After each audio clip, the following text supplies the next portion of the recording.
Speedway Anywhere on Blog Talk Radio /Speedway Anywhere with your crew chief, Q.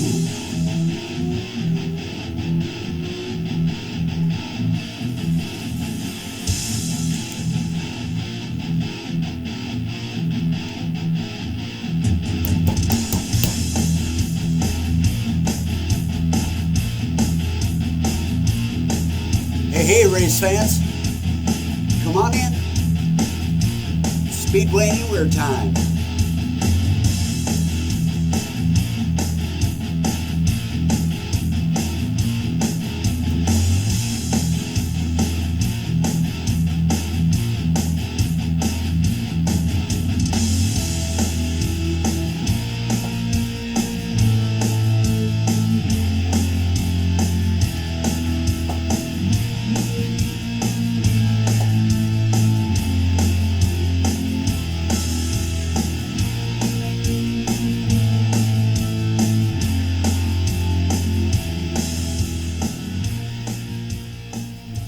Got to switch out my glasses, otherwise I can't see the teleprompter.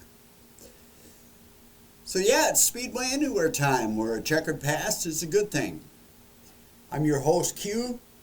It's now the week between Bristol Dirt and the upcoming Talladega race, which means we are 9 races in for Cup. We're 8 races in for Xfinity, and we are 6 in for trucks. Before I get too far, I can't help but to bring something up that I thought was cheesy but hilarious. Yes, I'm going to sound like an immature idiot, but did you see when the 2 trucks got stuck together? It reminded me of 2 dogs when they're trying to do the wild thing, and then all of a sudden you see them outside and they can't separate. It just, I know, like I said, I'm not going to sound mature on this, but yeah, it was Austin Wayne Self and Matt DiBenedetto. Self in the back, DiBenedetto in the front, and I couldn't tell if DiBenedetto was trying to pull away from him or if Self was pushing him. It just, they couldn't get separated, so I found it goofy. Obviously, it became another one of the many red flags of the weekend. Obviously, the big news was everyone got back on the dirt at Bristol. It was so much better than last year's debut on the dirt there. And sure, red flags and all, it was still better this year. Pretty exciting when it's on the final lap, and 2 of the 3, I'm talking about the Cup race, haven't won yet this year, and one of them has never won in the Cup Series, that being Tyler Reddick. So it was so close. But in the end, we now have 8 drivers with wins in the first 9 races who've locked themselves in for the playoffs. There's still 17 races to go in the regular season, and 17 to go, 8 spots left up for grabs. There's only one repeat winner, and that is William Byron. So this would mean that if there is a full field of 16 winners, William Byron so far is the only one that would be safe if there was still a few races to go. You know what I'm saying? We'll get to some observations like that when I get to my objectives, perspectives, and some cool news, by the way, that you may or may not have heard. So Cup, first went to Kyle Busch on that final race spin. I would say last lap, but it was more like an eighth to a quarter lap. I mean, and Kyle Busch ended up essentially stealing the win. Reddick got robbed by Chase Briscoe, putting the door panels to him. Second was Reddick, so not bad points day, but still not the win that he was looking for. Third, Joey Logano. Fourth, Kyle Larson. Top five was rounded out by Ryan Blaney. Ryan Blaney was looking competitive, looked like he had a shot at it. So Chase Briscoe blew his chance at a runner-up finish and ended up 22nd. The Truck Series saw last year's champ, Ben Rhodes, take the win.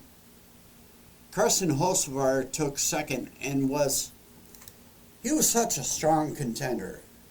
And I felt so bad for him, and you saw the pain as he sat on the window opening and pounded on the roof of his truck, and it was that was a heartbreaker for Carson Hocevar.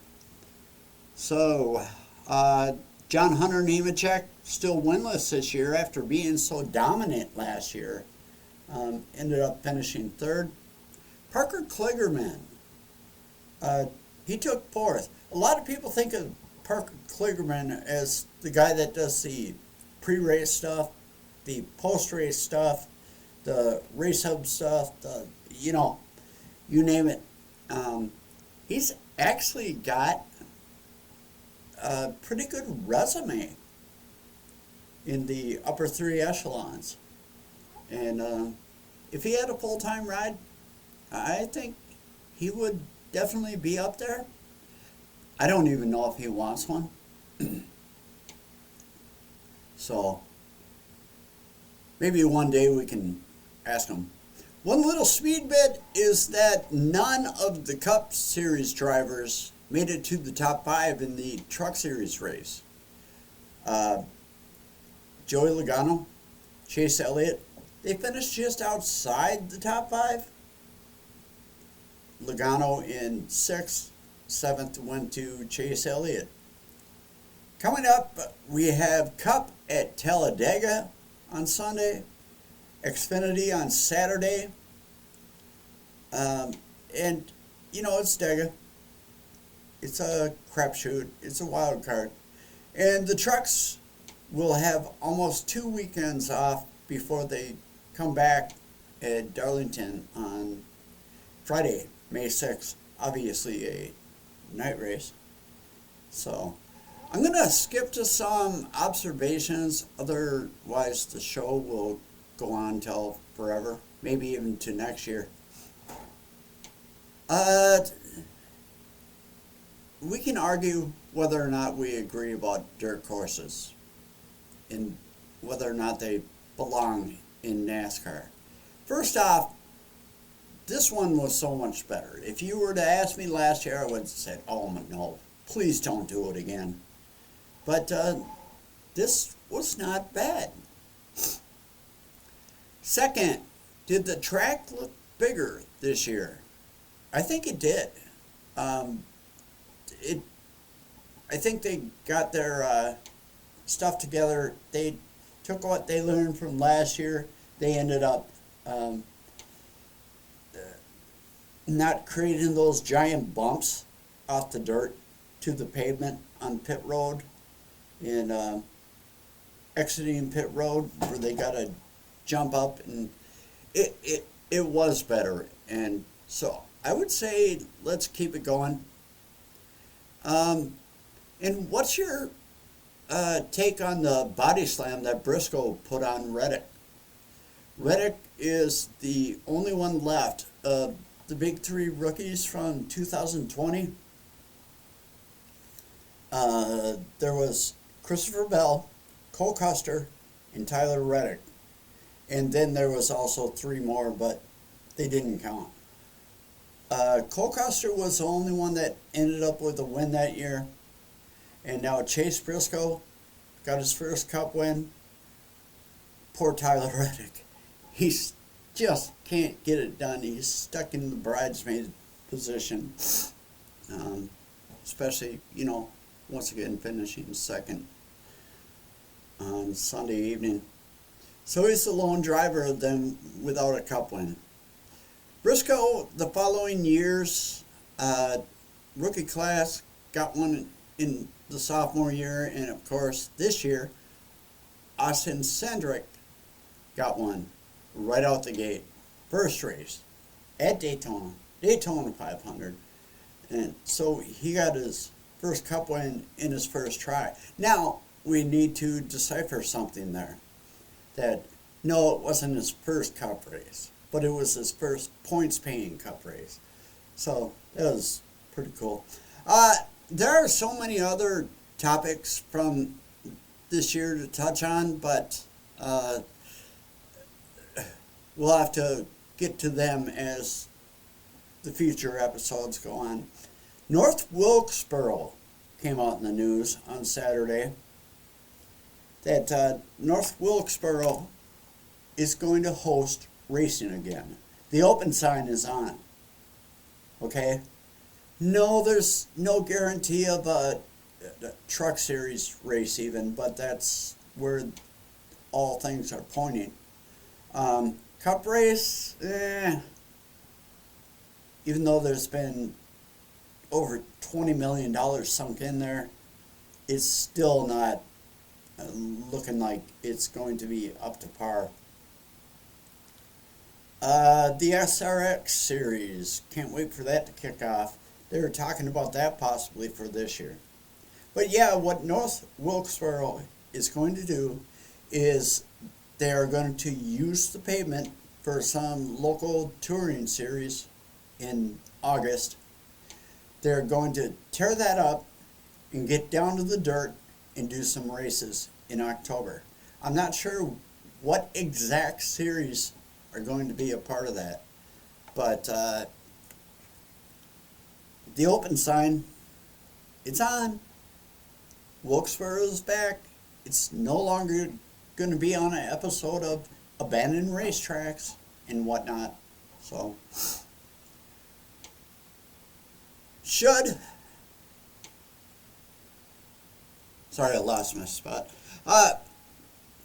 If Cup should race at Eldora,